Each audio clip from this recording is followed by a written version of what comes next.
right, fantastic. Well, a really warm hello and welcome to all our guests, both here in Clerkenwell and online.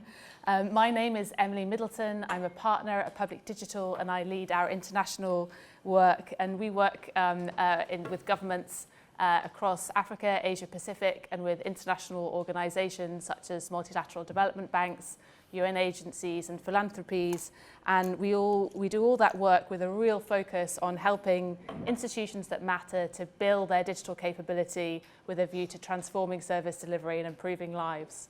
And in all of that, we find that the political economy and the context is really, really important, which is why I'm so glad that we've got Elizabeth here today joining us, and we'll get into more of that and the discussion and the books very shortly.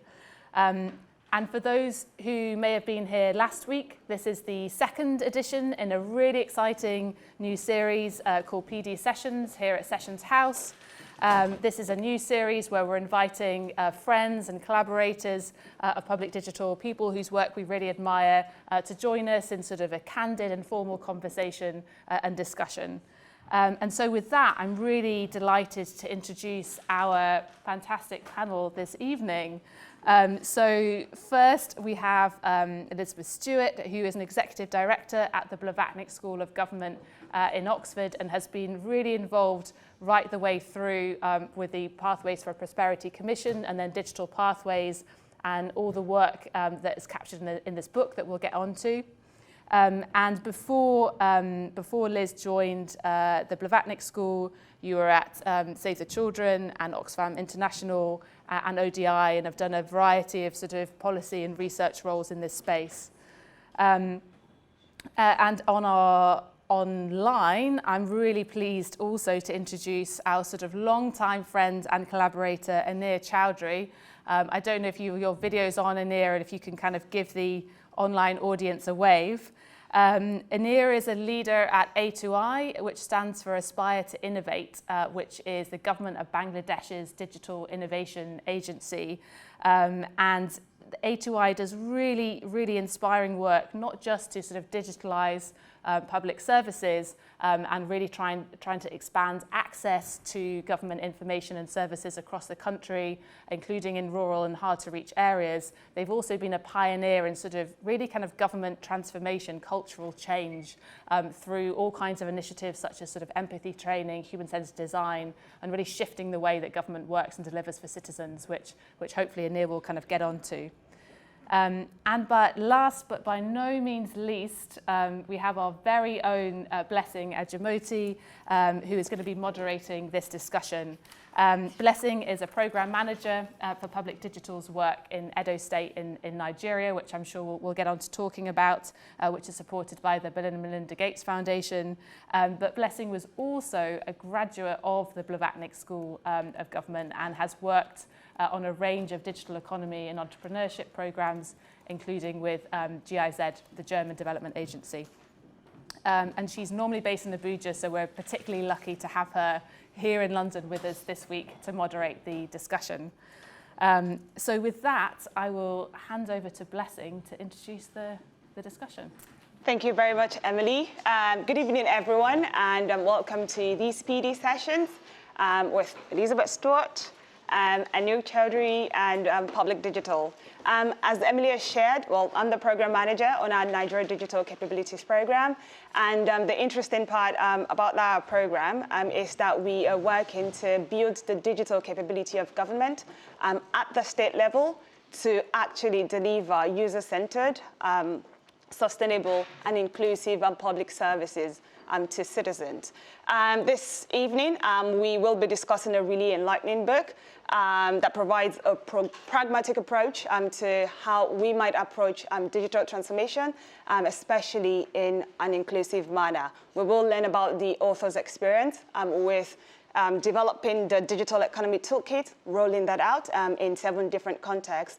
And also, importantly, we will be learning about the lessons that they learn in terms of adapting these toolkits to the different contexts, the preconditions for success, and also, importantly, the pitfalls to actually avoid when doing this.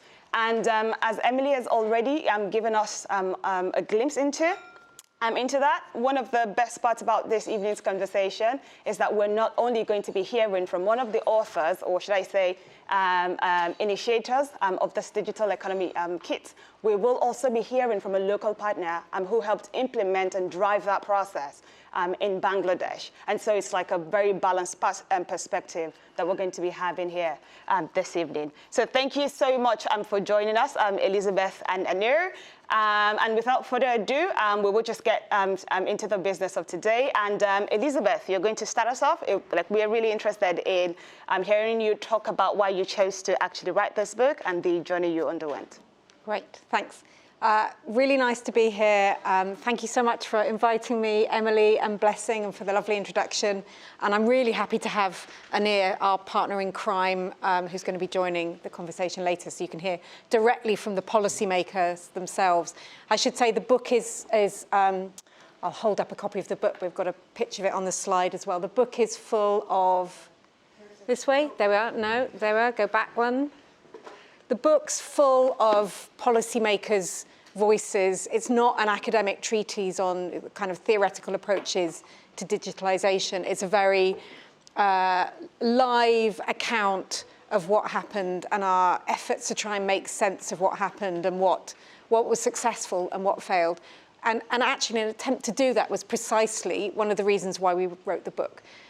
The main reason we wrote the book actually was to commemorate, you'll see the name of the lead author is listed as Benno Ndulu, who, show a picture of Benno there. He was the intellectual architect of all this work, the digital economy kits that the book talks about. He was a preeminent policymaker in sub-Saharan Africa. He's the former governor of the Central Bank of Tanzania, and had a hand in any kind of macroeconomic reform that was happening, certainly in East Africa, probably in Southern and Western Africa as well, during probably the past 20 years.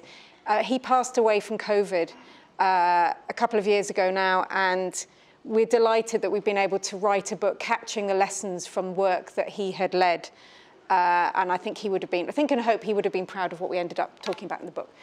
So, as I say, it's partly a tribute to Benno, but it's also too often in, whether one wants to call it development practice or kind of policy implementation in developing countries, particularly when partners have been involved in it. A project ends, funding ends, project ends, and that's it. There's no attempt to really assess in an honest fashion what's gone well or what hasn't gone well. Log frames are reported to donors, and generally an attempt is made to find positive messages from what's been happening. And we didn't try and do that. This is genuinely an attempt at a warts and all account, a near contemporaneous account of what happened. And we also think, as a set of authors, I wrote it also with Professor Stefan Durkin, who's a professor of public policy at the Blavatnik School of Government at Oxford, and Peter Knack, who's an adjunct professor at American University in DC. This is what we were trying to do, trying to make sure that these kind of more realistic accounts get written more often in development. We also wanted to capture the lessons from this work because it was quite an unusual way of working. We often went from start to finish in a country in 6 months. Not least, we have governments pushing us, pressurizing us to work more quickly. In Ethiopia and in Mongolia, it was the government, it was the prime minister who said we would like this work done in 6 months because in one case, the case of Ethiopia, we wanted quick results after an election. In the case of Mongolia, it was an anti-corruption drive that the prime minister wanted quick results. So it was fast. Relatively bureaucracy-free. We work directly with policymakers like Anir, with local partners. Our local partners were really important to why this work. When it did go well, why it went well. They weren't particularly expensive, kind of low six-figure dollars, which is cheap for a development project. But it was incredibly impactful, which I'll come on to. So that's why we wrote the book. What is the book about? You've heard a little bit about it already. It's an account of an effort to, if you like, hold the hand of, partner with, support 7 developing or emerging economy countries as they went through the process of starting their journey on digital transformation. So it was about helping them identify what their comparative advantage was in the digital economy. And it's work that went from, we started in 2019, we finished in 2021, and we worked in South Africa, Ethiopia, Mongolia, Bangladesh, which we'll hear more about, Lesotho, Malawi, and another country which we don't name in the book because things went so wrong, and we didn't want to. We wanted to write about the experience honestly, but we didn't want to embarrass any of the actors who were involved in it. So we don't name this country in the book. As you've heard, the thing that we were doing, that we were partnering with in these countries, was a toolkit. It was a very, very simple toolkit. The digital economy kit had three things. It was in three parts. The first was a diagnostic process, so looking at digital skills, infrastructure, hard and soft infrastructure, finance, and policy and regulation.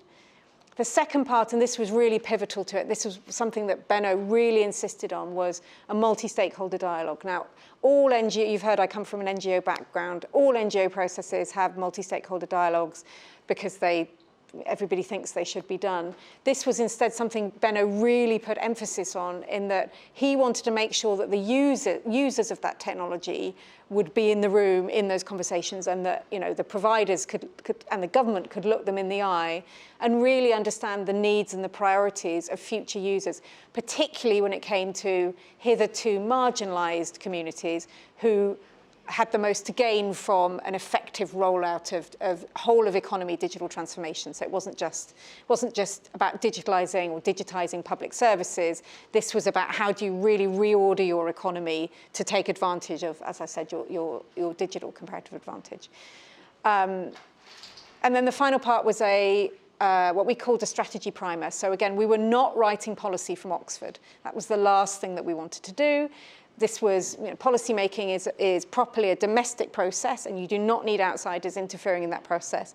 So instead it was a kind of prioritized action list that had been built based on the lessons and the findings and the agreements, the kind of coalescence of discussions in that process. It wasn't us saying from Oxford, Bangladesh, this should be your policy going forward. It was absolutely not that at all. So this was, I think, an interesting question just to linger on briefly is, why on earth did Anir can answer to this later, but why on earth did any of our developing country partners want to do this? Diagnostics are, to a penny. There were lots and lots of other digital diagnostics, digital tools out there when we were doing it. UNDP had one, UNCTAD had one.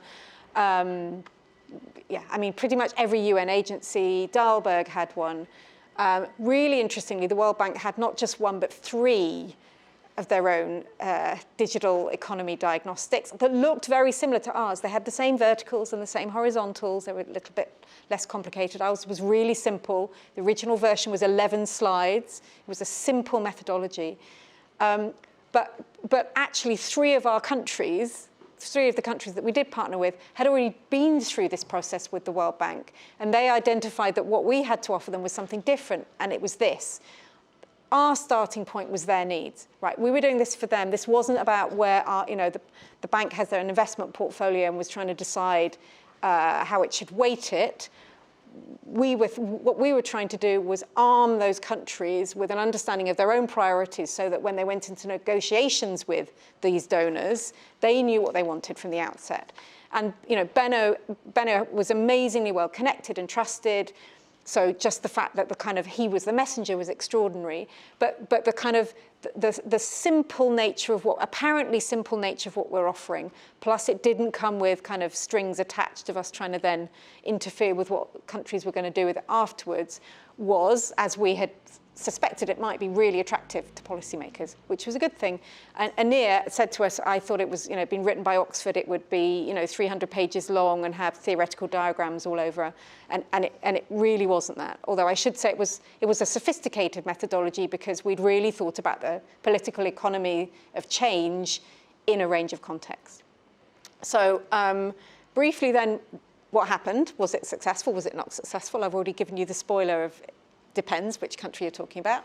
So, I mean, first I would give the rider that we're very careful in the book to talk about contribution, not attribution. In none of the countries where we worked, probably bar a little bit Malawi and Lesotho, but broadly in none of the countries where we worked were we the first people to be talking about digitalization. Bangladesh has been talking about it since 2009, 2011. Right? This was not a new kind of sector or new way of thinking for countries.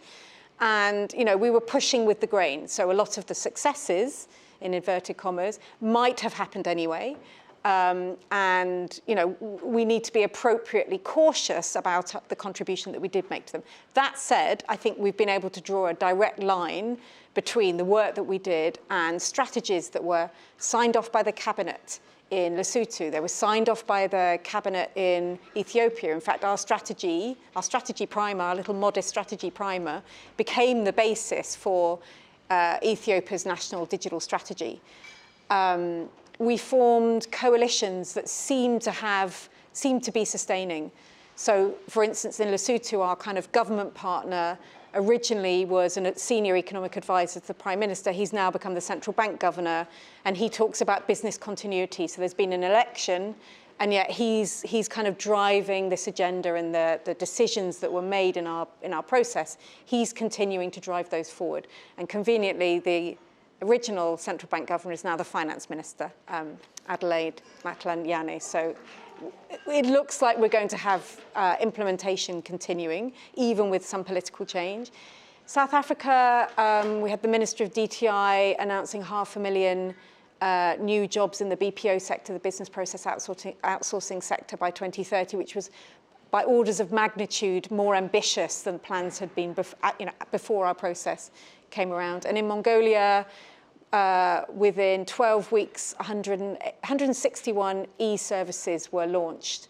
And, here's something that was never on anyone's log frame or results matrix. Our local partner became vice minister of a newly created Ministry of Digital Economy that apparently was in part created as a response to our work. So I think we can claim to have had some impacts at the time. Like I say, for me, the most interesting thing then is thinking about these coalitions and do they endure, even in the countries where we've had the least success and the unnamed countries. We gather people together who now they're a constituency who will demand change, who know what they want. And maybe we haven't seen this result in policy reform yet, but there's still, notwithstanding, in Malawi, which looks like one of the countries where it's gotten stuck, where there's been kind of some bureaucratic wrangling and a policy exists, the Malawi implementation plan now exists, but it contains an awful lot of things, and it's not clear that the government really has the capacity or will to seriously implement. Even there, we have private sector participants from our dialogue process who say, I've found other people who are trying to do what we're doing, and we're talking together and meeting together. So just really briefly then on the main lessons, our main takeaways from this. The first is, you talked, Blessing, about the preconditions necessary. We identify 3 of them. So one is right time. So, make sure if you're doing a process like this, and we would always, there's lots of different ways you can do digital transformation. It doesn't matter if nobody does anything we say in the book, except have a strategy. Don't do it in a kind of abstract or piecemeal fashion, because then, not that it won't have any success, but the full benefit of a whole of economy, the potential upside of a whole of economy digital transformation will not happen unless you've had a strategic approach to this and figured out what you're trying to get to by a process of digital transformation. But it needs to happen at the right time. It needs to happen at a place in a political cycle where this is going to fall on fertile ground. So that's number one. Second is make sure you've got the right government champions. We always anchored the work in a prime minister's office or a presidency. We always made sure we had, high-level champions. But you also need cooperation across different sectors. You need your finance ministry. You need your in many of the countries we were working with, your agriculture ministry needs to be involved. Don't leave it in an IT ministry. It's a silo. It's a ministry that has inadequate power to get the kind of coordination done that needs to happen across government. So do not, we call that death by silo in the book. Do not leave it to an IT ministry. In Ethiopia, it got rescued. It got whipped out of Mint. And kind of taken into the Prime Minister's office, but moved across other agencies as well. Mint still has part of the portfolio, which is really important, but it can't coordinate across different line ministries. And then right demand. So there needs to be, genuine, this can't be something that's imposed by outsiders. This can't be something that donors come in and sell. There has to be genuine domestic demand for this kind of change. Otherwise, it's probably not going to work, was our main finding. Let me stop there. Thank you very much, Elizabeth. When I was reading the book, one of the things that really struck me, and it's something that you mentioned earlier, is around how just rolling out the toolkit helped countries to articulate their plans, to actually even properly think about how they might approach digital transformation, not just for maybe having something to take to donors, but then even how they might internally implement it as well. Another really interesting thing just from what you mentioned now is the fact that it looks as if, or what it seems, the key driver or key factor for sustainability of this whole process would be the coalitions between government and also the private sector and civil society. So that's really, really interesting. Yeah. And you're right, the point about, we saw countries taking their plans to donors to say, look, now we know what we want to fund. So in Lesotho, the World Bank say, it's like night and day. Like the government really knows what it wants now, and it's really good having these negotiations with them because they know what they want. Yeah. It was Benno held the pen on IDA, which is the low income. It's the grant making facility for the World Bank for the lowest income countries in the world, and Benno was holding the pen on the low income countries' response to IDA, meaning that he could make sure that. Part of his design was making sure that countries had something that was fundable, that donors would recognise there'd been this strategic process behind it, and they could come in behind and fund it with confidence. Great. Thank you so much, Elizabeth. We'll now move a little further now to talking about domestic demand, like Elizabeth has just mentioned. Anir, can you hear us? Hi, person. Yes, I can hear you. Yes, great. Thank you. Can you hear me? Yes, we can. Thank you so much, Anir, for joining us. Yes, so as I said earlier, moving on now to the point around domestic demand and just reflecting more specifically on the use of the digital economic toolkit. So we're curious, why and how did Bangladesh decide to use the toolkit, and which of the reforms from the implementation of the toolkit have been sustainable or sustained over time? Thank you, Blessing. Liz, good to see you. Good afternoon to all of you. I assume I'm the only person, or actually there are a few other people online as well. Okay, good to talk to all of you. Blessing, thank you for the question. I think Liz actually set the tone for how we use the toolkit in Bangladesh and how it benefited us. So I'll point out maybe 4 or 5 things.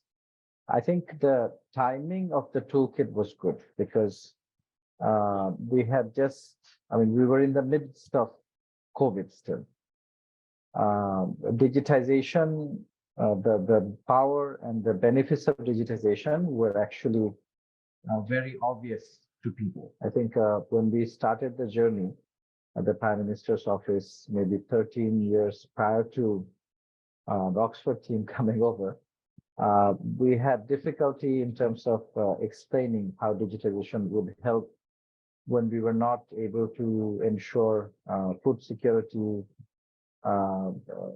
healthcare to all, education to all, and all of that. So when we started in 2008, we had less than 1% internet penetration. And a lot of these things were actually not obvious, but we made progress. And this toolkit came at a time when the COVID period actually made it obvious that digital was a lifesaver. COVID had just showed us that education was digital, because that's the only way to deliver education. Healthcare was digital. We had 4,500 doctors providing telemedicine services to millions of patients at that time. Social safety net delivery became digital. Within a few months, we went from a small percentage of social safety net delivery to 30 million people getting social protection benefits using mobile wallets. So that's the transformation that we had just seen. But it was sort of reactive, kind of knee-jerk, certainly not whole of society. We tried a whole of government, but I think this toolkit actually strengthened and deepened that understanding. So I think the timing was perfect. So I have to congratulate the Oxford team for that. The second thing was that the Oxford name carried weight. I think we have to admit that. And that helped convening the senior policymakers in one room and also business leaders. And I think the discussion, because it was not a public sector sitting across the table from the private sector and sort of having an antagonistic, often that's what happens when such a convening takes place. But because Oxford colleagues were able to, I think, create a very safe environment for discussion. I think that was very, very important. So the dialogues, the multi-stakeholder dialogues that we had were very fruitful. We had very honest discussions about who we are helping and who we were leaving out.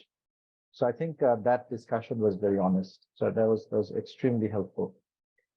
The third thing, and this is something that Liz mentioned, is the diagnostic. And the diagnostic part of the toolkit was helpful because we looked at infrastructure, but importantly, we looked at policy issues.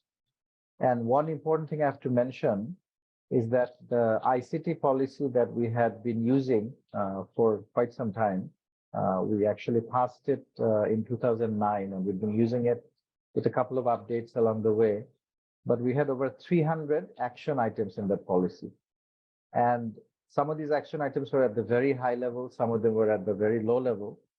And it was really a laundry list. I think this primer helped us prioritize this laundry list. So that was extremely helpful. So these action items were across all ministries. It was not the Prime Minister's office or the ICT ministry to carry them forward. It was Minister of Education, the Minister of Health, the Minister of Agriculture, the Minister of Local Government. So all of them had parts, but then nobody was able to identify what was the high priority items, or which items, if we pursued first, would actually create a cascading effect and make other items happen in a sort of a automatic fashion.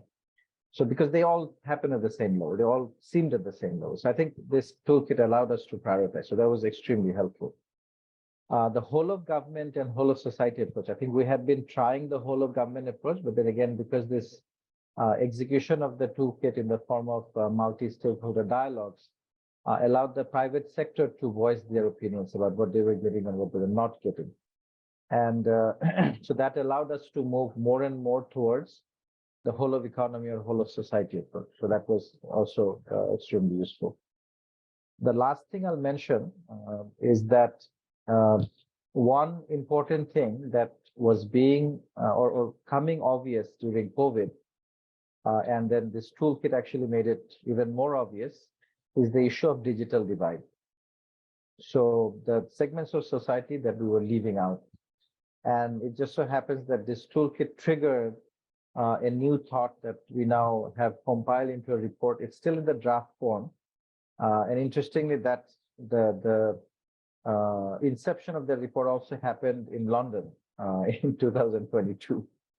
But this toolkit actually had a lot to do with the inception of that idea. We call it equality, E-quality. The idea is that if you design the digital experience right, you can make it inclusive. If you don't do it right, that becomes exclusionary. And we are focusing on 4 segments of society that we have been leaving out without really consciously knowing about it. First is women. Second is persons with disability. Third is the cottage, micro, small and medium enterprises, whom we call CMSME. So it's below the level of SMEs, so cottage and micros as well. And the fourth obvious one is the hardcore poor. So these are the 4 segments that we're leaving out. And this report triggered by this toolkit actually tries to understand the exact nuances that we were not really addressing. There are some power dynamics that we're also exploring in this report. So the issue of political economy, the issue of information and power asymmetry in society that negatively affects digitization and vice versa. So digitization affects or worsens that power asymmetry in a society. And again, because of the political economy angle, some of the questions that were asked, debates that happened during the dialogues, I think basically helped us understand these nuances that we were leaving out or not really seeing very clearly before. So I'll stop here and maybe go to the next round of take questions. So blessing back to you. Thank you very much, Anir. I hope that you can hear us now. But yes, thank you. Yes, okay, excellent. Yes, I think that, yeah, when I was actually reading the book, I realized also that one of the really, really great things that the toolkit helped to do was helping to prioritize where do we even begin. Yeah, ruthlessly prioritizing where to start. But then something else that Anir has just mentioned is on the issue of the digital divide and like what it brought to the fore, because I know, for instance, that you people insisted on actually making proper considerations for inclusion and like understanding the digital divide. And then I read the part around what happened in Mongolia, around like the private sector representative was really surprised that there were some people who were being left behind when they thought they had all of the infrastructure and access to the digital services. And so that was really, really interesting. And then I think this is a good segue actually to the next question we've got for you, Elizabeth, on inclusion, especially for women and those who come from low income situations. And yeah, so for us on the work we're doing in Nigeria right now with the Gates Foundation and the Edo State government, gender inclusion is one of the big aspects for us, and also even improving the plight of those who are socioeconomically disadvantaged. And it was interesting to read in the book that you said that although the plan or the goal of this digital economic toolkit was to drive inclusion, it was more important to frame the positive benefits to government and the rest of society than to like insist on that inclusion. Yeah, so can you talk more about why you did that, and also how did you generally approach gender equity through the work? Yeah. So I'm not sure we say it was more important than focusing on inclusion, but what we do say is we were very cognizant of the dangers of digital transformation for all of the population, but specifically populations already marginalized are more than vulnerable to downside, to the disbenefits of digital transformation. But and in fact, we went on to set up a research program that looked at regulatory issues to try and think, how do you design regulations for a digital economy that will protect the interests of all in society, and particularly people who are most vulnerable. But at this time, there are other people thinking about the disbenefits of digital transformation. Lots of people were.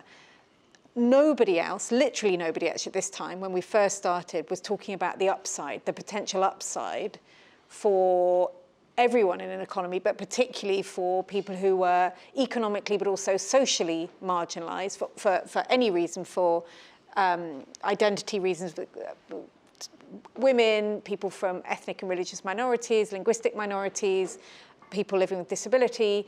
They were further behind and they had more to lose if the gap opened up then between, domestically and between their, so inter and intra-country inequalities would be exacerbated. Let me put it this way, were countries to fail to take advantage of the potential of digital technologies, because we know that advanced economies were quickly figuring out what they needed to do in this space.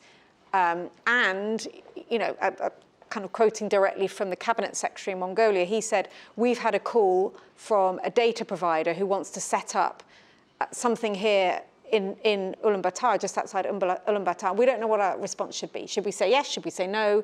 Should we put some kind of, provisos around it?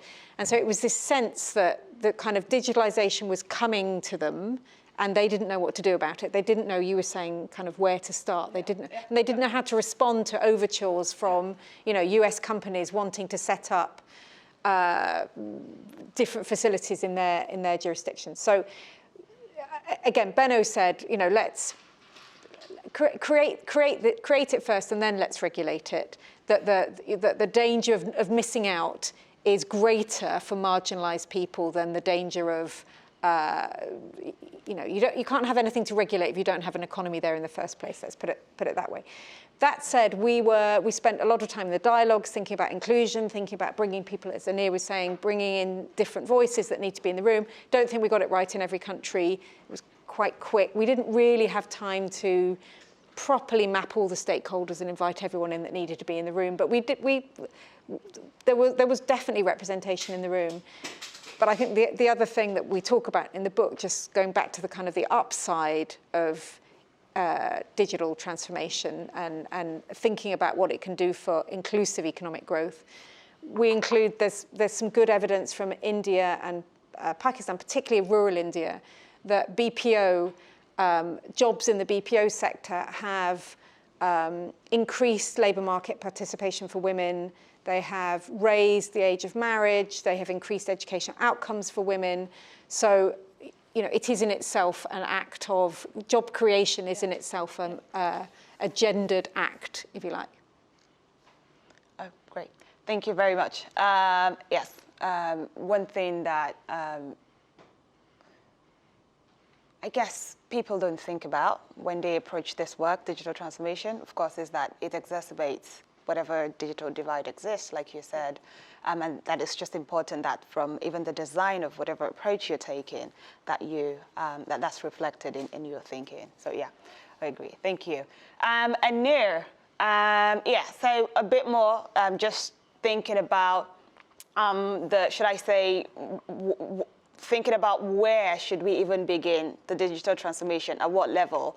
And I'm just quickly bringing it to our own experience in Nigeria, the work that we're doing right now on the Nigeria Digital Capabilities Program. We have found that a lot of these initiatives are driven at the state level by state governors. And so we're just curious, in Bangladesh, did local, regional, or subnational governments involve themselves in the strategy process when you were rolling out the toolkit? And also, did they feel like invested did they see that the investments that they made, did they see that was reflected in the outcomes? And do you think that the process that was done nationally could be replicated also at the subnational level? In the dialogue, in the discussions, we actually were able to bring in some of the regional level participation. It was done over Zoom, so we were able to bring them in. The Ministry of Local Government and some of the local government participation was also there. In Bangladesh, ever since the digital transformation started in earnest in late 2008, we actually started with a bottom-up approach. So that was already there. We had started setting up, because I said in the very beginning that we had about less than 1% of internet penetration. So when we started that journey, the first question that was asked was, okay, if you digitize public services, how would people actually access them with that kind of a low internet penetration? And that gave rise to the concept of what we now call a digital center. So these are all physical centers hosted in local government institutions. So these are at the very bottommost local government institutions, 4,500 in rural areas, another 700 plus in urban and semi-urban areas. So we actually started setting up these centers where people would come and access digital services. So now we have about 9,000 centers, mostly in the local government institution, but also some in the private sector, purely private sector. Every month, about 6 to 7 million people go to these centers. And we have done a calculation. So when we actually started using the toolkit, we had done quite a bit of work. but the toolkit helped us strategize better and also focus better, because as I mentioned, we had about 300 plus items in the laundry list. Some were getting done better than others. We were not prioritizing. So this toolkit helped us prioritize. And we did a calculation last year, and then I'm not saying that that was complete contribution of the toolkit. Toolkit accelerated the process. Toolkit helped us focus and understand how much impact we're making with the digitization. So we did a calculation at the end of last year, 2022 December, with the cumulative number of what we now call TCV, time, cost, and the number of visits. So that's how we measure the impact of digital transformation in society. And the numbers that were shown in the last 1 decade or so of digital transformation is we have saved citizens about 19 billion work days in terms of time, T, about $22 billion in terms of cost, and about 13 billion visits have been eliminated in terms of V. So this is a fairly major reduction in TCV, time, cost, and visit that we've been able to catalyze. But the other side of the coin, the digital exclusion. While we were thinking that because of the work that we had been doing, we were actually being quite inclusive in terms of health, education. But during COVID, we realized that we were leaving out a lot of people. For instance, when the entire education system moved online or on TV, we started an education TV just by converting our parliament TV that goes to maybe 60% of the households in the country. We realized that in the primary education, only maybe about less than 20% of the children had access to the internet. In the secondary education, maybe about 35% at that time had access to the internet. So even though we were putting in a lot of content online, at one point we were actually calculating how many hours of digital content was there, and there was 130,000 hours of digital content prepared by thousands of teachers over Facebook Live. But again, because most students were not able to access that, we were leaving most students out. So essentially, digitization was worsening the education divide in the country, already bad education divide in the country. So this gave us the feeling, and again, the toolkit really helped us prioritize on the digital inclusion issues, that we have to design things right. We have to design things from the perspective of the stakeholders much better than we had already been doing. And in terms of investment, I'm happy to report that one of the key areas was our education sector, because COVID actually, left most kids behind in terms of educational delivery. Even though we tried using online and, as I said, TV, we started developing something called the Blended Education Task Force, headed by the Education Minister. And now this is about a fairly large program in the country involving about 12 ministries who have responsibility for education delivery and skills delivery. So that's beyond just the formal education system. So 12 ministries are involved, led by the education minister. And we have prioritized creation of digital content, development of digital infrastructure to schools and to homes focused on education delivery. And also around that, changing the pedagogy process in schools, developing a new form of assessment, moving from more of what we did summative towards formative assessment using artificial intelligence. We already rolled out an AI-based assessment system in a few schools, a few hundred schools, that will be scaled up in the next few years to 100,000 schools. So these are some of the prioritized areas that we have been able to focus on using the diagnostic in the toolkit. Diagnostic on skills, diagnostics on infrastructure, and diagnostics on policy gaps. Over to you, Blessing. Thanks, Anir. Just briefly, I think I'd like to ask Elizabeth that question. So you rolled out the toolkit at the national level. Do you think it's replicable at the subnational level? Just briefly. Yes, and at the regional level as well. We didn't do it in the end. We were thinking about doing it for the whole of the Horn of Africa.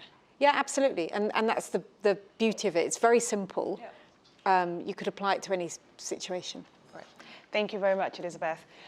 Just quickly for everyone in the room and also on Zoom, there's going to be an opportunity to ask your questions. And so if you're on Zoom, if you've got questions, just put it in the chat. We've got our colleague Nick on standby who will read out the questions to us. And also if you've got questions in the room, just have them ready. And then we'll get the panelists to respond to that. Okay, my final question for Liz before we actually go to questions from the audience. And I guess a bit of a light note, but then also a serious issue. So one of the challenges that you had to deal with was like paucity of data. It's like even where they exist, like usually they probably didn't exist, and where they existed, probably not disaggregated enough for you to like make meaningful use of it. And it was really interesting to see some of the tactics that were adopted by the team on the ground to actually generate this data. I really laughed hard when I saw someone went jogging with one of the key people to actually get the kind of like context, qualitative data that was needed for the work. Yeah, could you maybe talk more about how you went about gathering data to inform the work that you did, and also could we get more creative with that? What, more jogging, more exercise-based data collection? Why not? So I mean, you set out the problem that I mean, first of all, it's an obvious point to make, but it's worth making nevertheless, that in a sector like digitalization, like technology, data that's 5 years old is pretty useless. It's not really, everything's moving too fast. So that's problem number one. Problem number two is, as you said, it either doesn't exist or it's not disaggregated sufficiently, or it doesn't cover areas outside big cities. A problem we found is it's political, so telco companies don't want to give you their data. You know, that looks different in different countries. The government of Togo has basically mandated telcos there to share their data with researchers, which is one way of doing it, but we did not find the telco companies to be particularly open with their data. We had the ministry not wanting to share the data in Mongolia, the CETA, the Communications and IT Authority there, which predated the new Ministry of Digital Economy, refused to give our local partners any of the data that they wanted. So, you know, the usual kind of range of challenges with data collection in resource-constrained environments. So other than jogging, I mean, we had one partner, so in the country we don't name, we did our own primary data collection. It wasn't very big. Certainly wasn't a representative sample. It's about 1,200 people and 800 companies. But actually, that's more representative than the banks, the World Bank and Gallup Findex, which they speak to about 1,000 people in the country every year. So it was useful. But I mean, the other thing we did was, through all the connections that we had, through the dialogues we were having, we were able to gather a really useful, really rich set of qualitative data. And you've already referred to, for instance, in Mongolia, the telco executive saying, you mean people don't have access in this low-income area of the country? They had no idea about that. So the process of having dialogues as well as building the coalition, I mean, it builds an understanding. You have a much richer understanding of a context. Final thing I would say is also actually the data on regulation and legal issues surrounding digital technologies. So think about kind of, privacy laws, and we also found that wasn't very helpful. So that kind of data doesn't explain the bottlenecks or the pinch points, which is what you want to know if you're trying to fix the bottlenecks and the pinch points. It's kind of, you know, you need the story behind it as well. Great, thank you very much, Elizabeth. I guess we would move on to questions now from the room. Yes, my colleague Nick is on standby. Does anyone have any questions they would like to ask Elizabeth or Anir?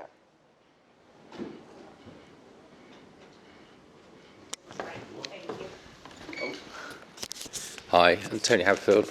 I was interested, did you iterate the tool, the toolkit, or did you deliberately keep it the same, consistent for purposes of comparative analysis? So this was really a methodologically unrigorous. Our colleagues in Oxford would have been, shaking. The walls of, all souls would have been shaking to know some of the methodological shortcuts that we used. It was, we had a prototype, we tested it with the South African partners in government first. They gave us feedback that some of the things weren't great. We kind of made some tweaks. The tweaks got implemented in some countries and didn't in others. It kind of, again, it was deliberately designed to be very light touch, such that the gaps could be filled by the country context. And then the strategy primers, some of them were excellent. The South African strategy primer was a work of elegant concision and excellent policy-making kind of, skill. Some of the other countries were appalling. And, again, we had debates. We're Oxford. Are we going to put our names to something that's really badly written? Or are we going to also put our names to things where we might fundamentally disagree with some of the economic policy making that was being talked about? I mean, to get specific, there is a digital literacy target in the Ethiopia strategy that's kind of meaningless. You can't measure. There's no commonly understood measurement of digital literacy, and it's not being measured in that country anyway. In Mongolia, there's a lot of reference to agricultural subsidies that we would probably not recognize as kind of first best practice. But our job was not to write beautiful treaties that will be published in top 5 journals. They were to produce something that the country could recognize and use. And so who cares whether we thought they were great? What matters was, did the country think they were great? Thank you very much. For the benefit of our audience on Zoom, the question to Elizabeth was, did the team iterate the toolkit, or did it keep it as it was in the different countries and as they went along? Great. Apparently, that's a good accessibility practice to repeat the question. Thank you very much. Any other questions from the room?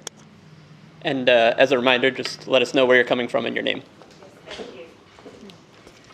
Hello, I hope I'm audible. Thank you so much for the insights. My name is Prakhar and I'm a tech policy student at UCL. Digital transformations is a really great initiative. Coming from developing nation myself, I have seen how much transformation it can make. But there's sometimes problem with digital literacy, which increases safety concern. And there are instances of phishing. Do you have any examples, Anir or Elizabeth, if you can share, and how you can tackle this situation? Okay, your question is about because there isn't a lot of digital literacy, it exposes some people to phishing. Yeah. And so does Anir or Elizabeth have recommendations on? Since Anir is in power, he has been having some knowledge about it, so if he can share. Okay, if you've got experience with that, Anir, and if you have recommendations for how we might deal with that. A great question, actually. Now, the digital literacy and the issue of privacy and the misinformation, disinformation, phishing. So all these things are becoming a big challenge for the policymakers. Now, the question of digital literacy is actually changing, and it has changed dramatically in the last 6 months.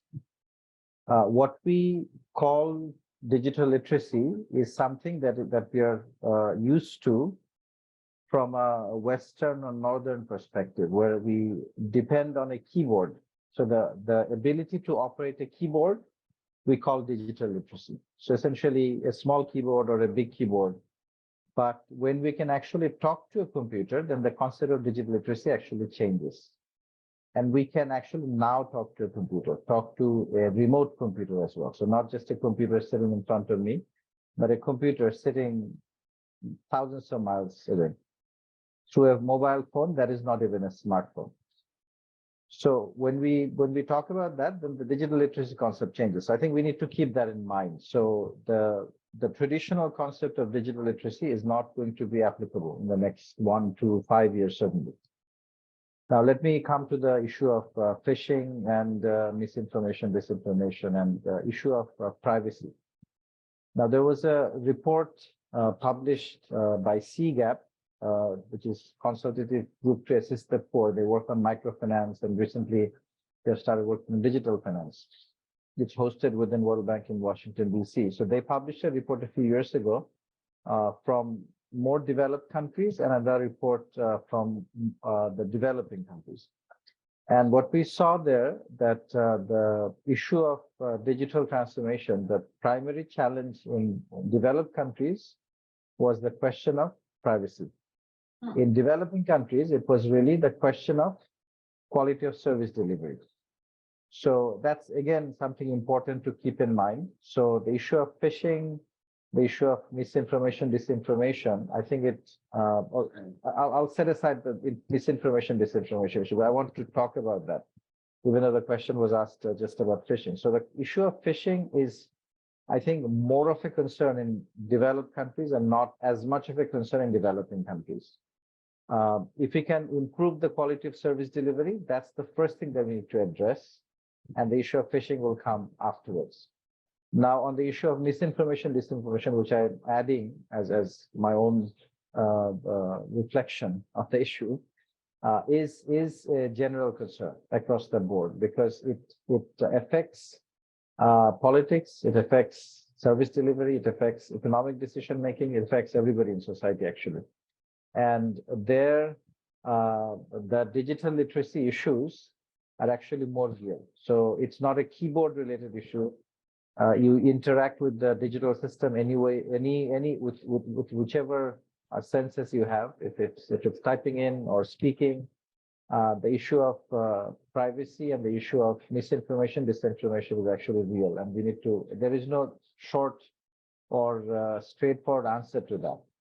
A lot of it is in the hands of the big techs. The policymakers and the policy environments are far, far behind.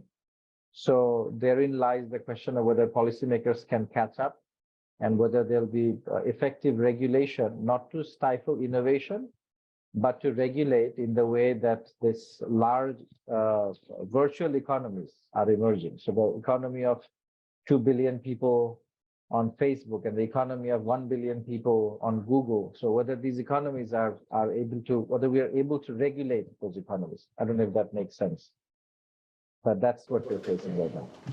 Thank you. Thank you. Any other questions? Thank you. Hello, my name is Julio. I'm from Nicaragua. I'm also studying public administration at UCL. My question is regarding the diagnostic part that you mentioned. So usually, I think that in several countries, they are unaware perhaps of their needs. And usually when they negotiating with donors, usually the donors, which are development banks, are funding, these diagnostic processes.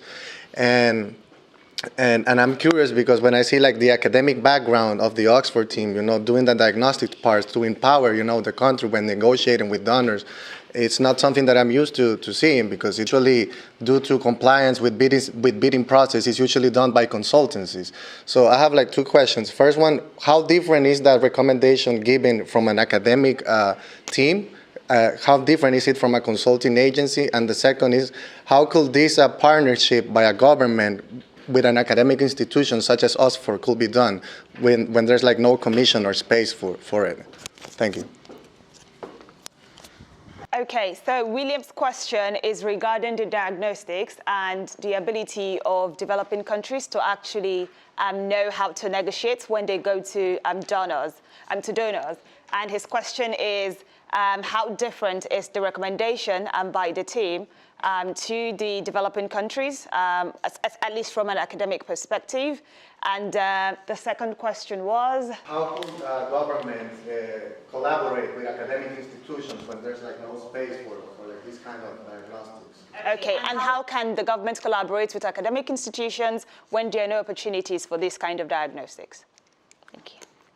Do you want me to have a go at this first? Yes. Yeah. Thank you so much for that, Julio. And I totally agree with your observations, as well as welcoming your question that diagnostics, they're often done for the purposes of the institution that's doing them or is funding them. They often also are about a kind of first best world. So something that is theoretically the perfect, or a theoretical premise of what might happen in a country were things to be perfect. They don't start from countries' starting points, which is really problematic. It's no use designing a blueprint that, you know, works in the UK but is really not going to work in Malawi or in Lesotho, for instance.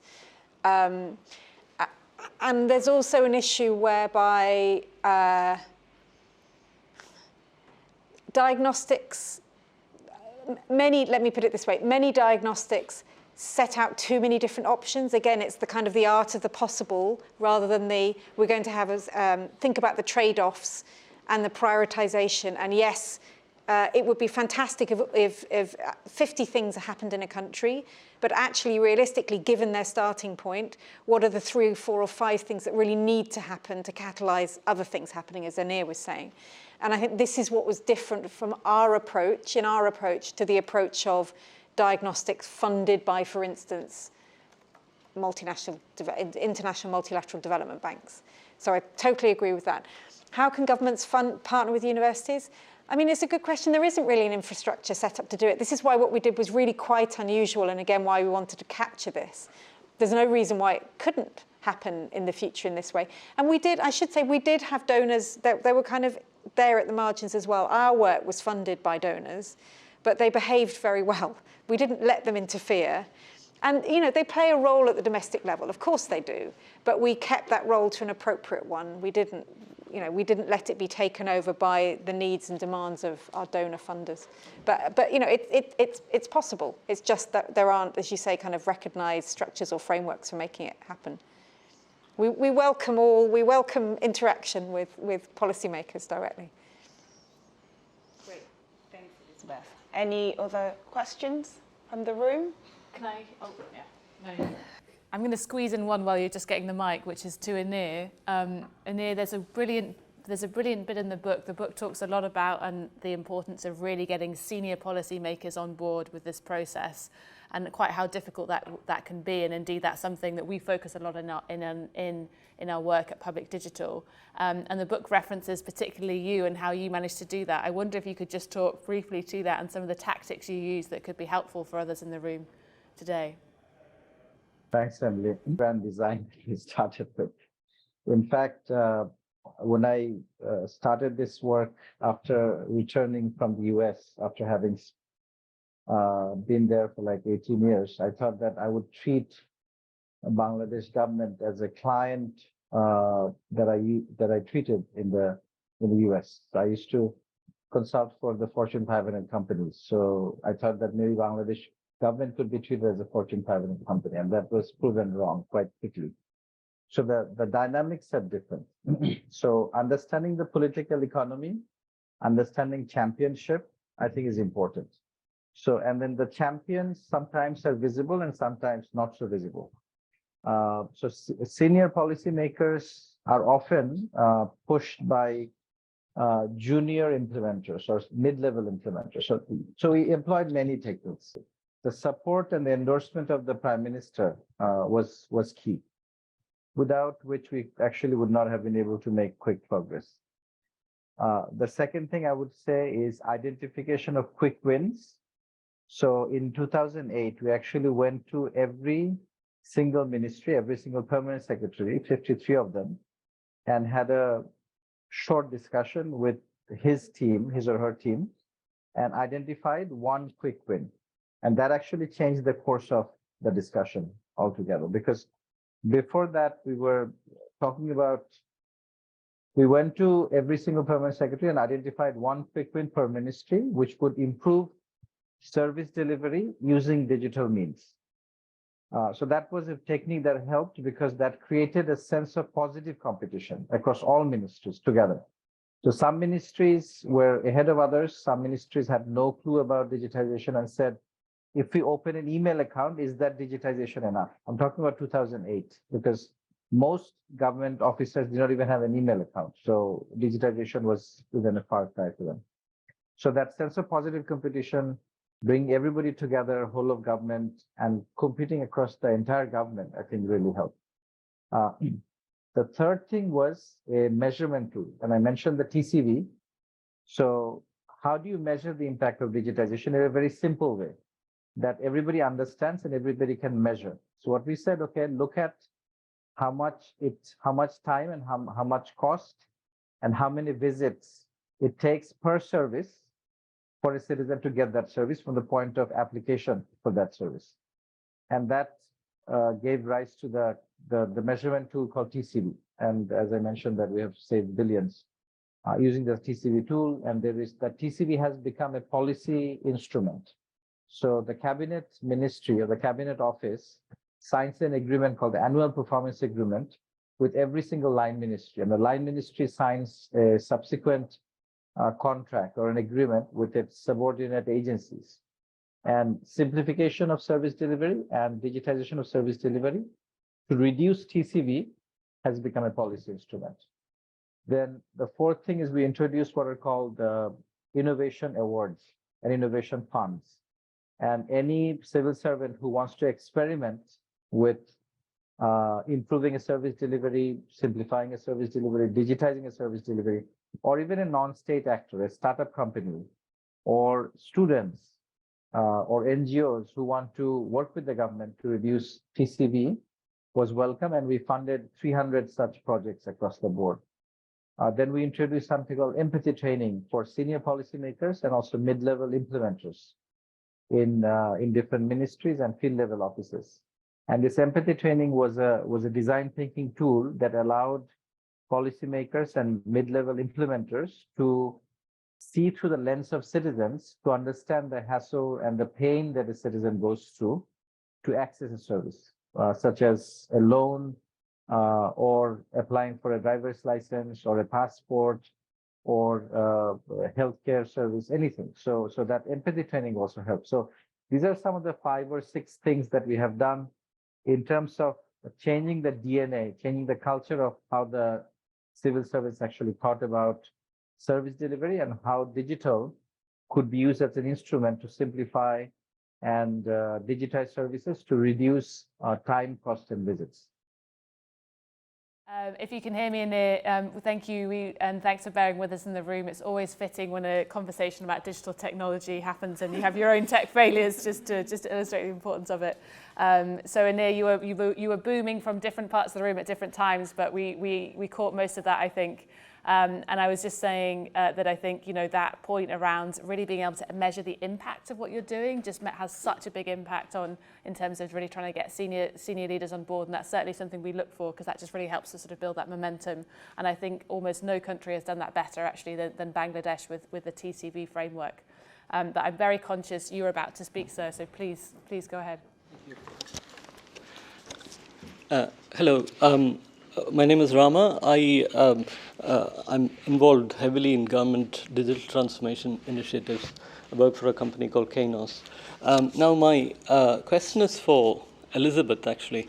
I was quite interested to hear your views on how in Mongolia there was, you had to face a situation where there was this balance between the fear of being left behind versus digital inclusion and the dangers of adopting digital too quickly.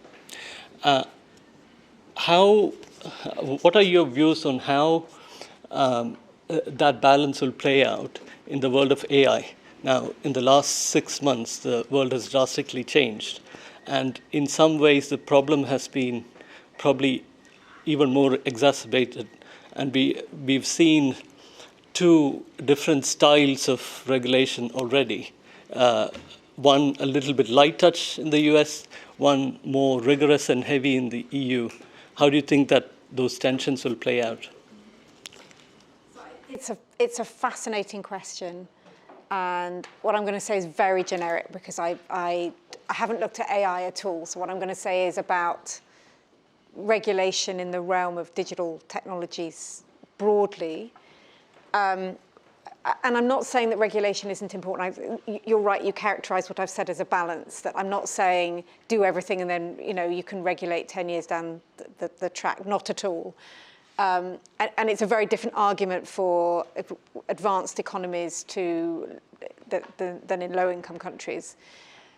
What I would say, though, is it's very evident that low-income countries don't have a voice in any of this, that the kind of paradigms that you've seen played out in international trade negotiations for the past 30 years are being replicated in discussions around regulation of digital trade and digital, the kind of the digital economy in general. It's not just a question of trade, it's the whole of the economy. So there's, you know, as you said, the laissez-faire US model, there's the much heavier European model.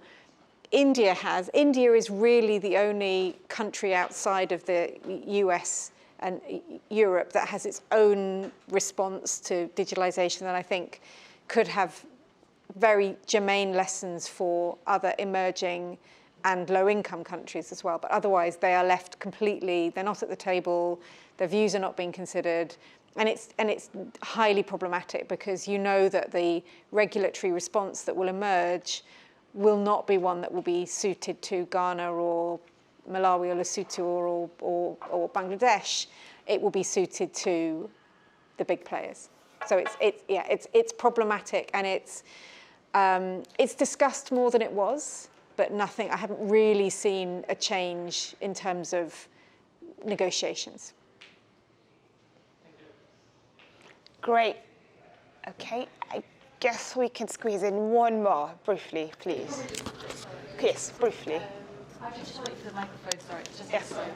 Yeah, briefly, yes. I just wondered, so you had 6 months for a lot of these to try and figure out, have as much impact as possible. And I was just wondering, if you'd have had more time, what are the things that you would have worked on next?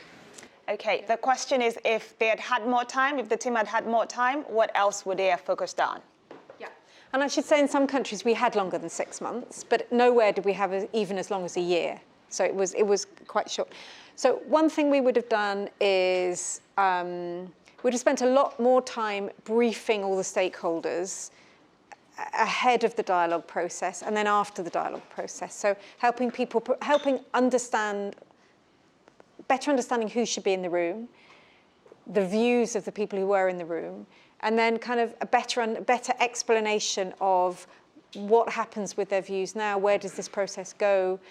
I think we were right. So the toolkit itself, the methodology says the strategy primer is where the toolkit finishes and then other things will emerge, something nomic like that. It was really unspecific. I think we were right to say, again, this is about implementation happens domestically. This is not something that external partners really should be driving. They can be involved in it at the margins, but they shouldn't be driving it. So that was right. But we, I think, need to be much clearer with countries how far, I talked about us holding the hand of countries, how far down the line we would be holding their hands, and clearer on when we should be withdrawing our hand.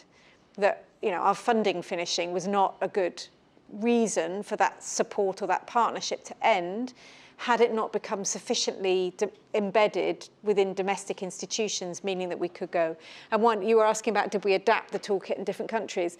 In South Africa, the local partner said to us, you shouldn't leave now until somebody has, until the items in the strategy primer have a budget next to them and somebody's name responsible and accountable for implementing them, you shouldn't leave. You need another process which is understanding literally which laws, which paragraphs of which laws and which regulation need to change, who needs to be convened to make this thing happen. And actually we did have a second kind of a follow-up process in South Africa and Ethiopia, but we should probably have done that in all the other countries as well. Probably other than, I think Bangladesh, it probably wasn't needed because A2I, the sort of probably the strongest government partner we had was A2I because it existed as an entity that occupied the necessary space in government to be able to have those conversations. In Bangladesh, I think what we said the gap was we should have spent more time, just as the ready-made garment sector has been so powerful because they have spent time talking to each other. The BPO sector in Bangladesh, we didn't manage to make it kind of speak to each other in any kind of sustainable fashion. And so the demand side from the industry wasn't there. And we could have done more, I think, to help foster that. Great, thank you very much. We've now slightly overrun our time, but this has been a really, really enriching conversation. Can I say one last thing? Okay. Right, here is a QR code for the book. So we bought the digital license for the book. Don't bother buying the book. Just download it and read it for free. Because we want everyone to read this. We want policymakers to read this. So please take a photo of that on your phone, and it takes you to the site where you can. It says open access. You can spend $40 or however much it costs in sterling if you want to, but feel very free to download it for free. Thanks, Elizabeth. I was going to mention that later, but so that's great. No, so that's great. That's great. That's great. Yes, yes. This has been a really great conversation, and I think that if we take anything away from here today, it would be the preconditions for success. Just remembering that when you do digital transformation work in any context that you go to, so the right timing, and even Anir testified to the importance of that. Of course, you need like champions in governments, and yeah, even better if you've got them in other parts of society to actually continue to drive home the message on the importance of taking of this digital transformation and how it impacts the rest of society. But then importantly, you can only really achieve like progress or success with this work if there is a demand for it domestically. If they're ready, when the country is ready to actually implement that, so that needs to properly coincide with the other two preconditions for success. I would like to thank Anir and Elizabeth for joining us today. Thank you so much. Please, can we give them a round of applause? Yes, thank you very much. Yes, thank you very much for joining us. And to everyone who is online and also in the room, thank you so much for joining us today. I know that when we're done now, there's an opportunity for drinks, and so we can just like mingle, ask your questions, exchange phone numbers and email addresses as necessary. Yes, as Elizabeth said, please, it's free. Please download all you want, and like also share with your friends and also stakeholders in government who also want to do this work. I'd like to especially thank Emily for like supporting me with this process, and also Christian on our team and the rest of the PD team who have contributed to this. We hope that we see you at the next PD sessions. Please, just sign up on our newsletters, and then we will notify you about subsequent PD sessions. Thank you so much, everyone. I hope you have a great evening. Thank you.